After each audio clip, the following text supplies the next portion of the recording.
Today's video is for all of us who are convinced that the world is against us. But it's also for those of us who are starting to realize that maybe we're stuck in a negative cycle of faulting the world or other people for everything going on in our lives. And we're starting to understand that in order to move forward, we need to be able to break free of all this bitterness and victim mentality and finally take charge of our own happiness again. And believe me, it takes a lot of courage and self-understanding to even allow ourselves to have this realization, especially when things really aren't going our way or something incredibly disappointing happens. It is just so easy to get sucked into the blame game, and I honestly think it's the default setting for most of us when we go through difficult times. Maybe we get passed over for a promotion, or we lose our job, or we feel like we go from one failed relationship to another, or it just seems like we are constantly facing an endless string of setbacks. I think it's natural to want to point the finger when these things happen, whether it be at the world, at other people, or what we can think of as the cruel hand of fate. But here's the thing, when we do this, we are only making everything 1,000 times worse for ourselves, because this mentality really does keep us from taking control of our lives and from actually moving forward. So today I want to talk about this in the most compassionate way possible, because I've totally been there, and talk about how we get pulled into this negative cycle in the first place, and some very simple ways that we can start to break free and reclaim our power and agency. Now, I have to start by saying that I know it can be hard to even want to let go of blame, because in a lot of situations, it can feel like a weight off our shoulders. And sometimes, especially when we're feeling really down, it can feel less painful to cast ourselves as the victim and convince ourselves that we're powerless against the unfairness of the world, because that way we can tell ourselves that we did not play a role in whatever is happening to us. It's a defense mechanism. It is as simple as that.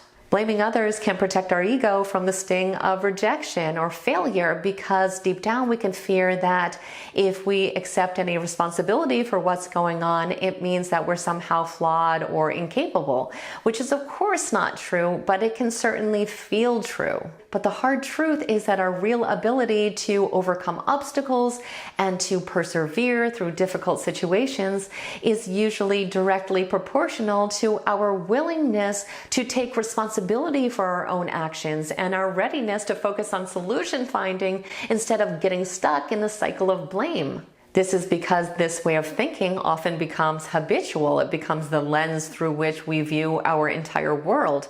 No wonder we start to feel so bitter and resentful, because we really do convince ourselves that it's us against the world. It's like we have this broken record inside of our mind that is constantly reminding us everything that's wrong with the world and everything that's wrong with our lives, and then we're stuck trying to figure out who we can blame for everything. And the sad thing is, all this energy that we're wasting on negativity could be used to find solutions and create positive change. Pointing the finger does absolutely nothing to improve our situation. In fact, it only makes things 1,000,000 times worse. But how do we actually break the blame habit? Well, there are a few extremely simple things that we can do. The first is to catch yourself in the act. Awareness really is everything. So when you start to notice that you are blaming someone or something for a situation, acknowledge your inner voice, but instead of just letting it rant, you want to gently ask yourself, is there anything that I can do about this situation? And if there is, go ahead and take action. Now, the second thing we can do is to shift our focus. Instead of dwelling on what you think is wrong, try to identify what it is you actually want. Is it a more challenging job? Is it a more fulfilling relationship? Focus on your desired outcome, and instead of wasting all your energy on negativity, use that energy to explore steps to help you get there. Now, the third thing we can do is to embrace a growth mindset. Believe me, no one is trying to deny that sometimes life deals us some very difficult hands. But instead of always viewing these challenges as setbacks, we can start to think of them as opportunities to learn and grow. Everything that happens to us in our life, whether they be good or bad, ends up teaching us some valuable lessons. In the end, they make us stronger and wiser people. So it's just a matter of using the things that we've learned from these experiences and applying that to actually improving our life. Now, another thing that can be helpful is to celebrate small victories, and this includes our mental victories. We have to remind ourselves that progress is not always linear because we are human beings and we are far from perfect. And taking responsibility for our lives is a journey, and some days are going to be easier and better than other days. And that is why it's so important that we really do celebrate these little wins when we show resilience or we take a step towards our goal, because it is a big deal. It takes a big person to rise above in this way. So if you are starting to do that, please know that you are in the 1%. I want to quickly acknowledge, however, that I know it can feel a little scary at first to take ownership of our life in this way, because it forces us to confront our vulnerabilities and to step outside of our comfort zone.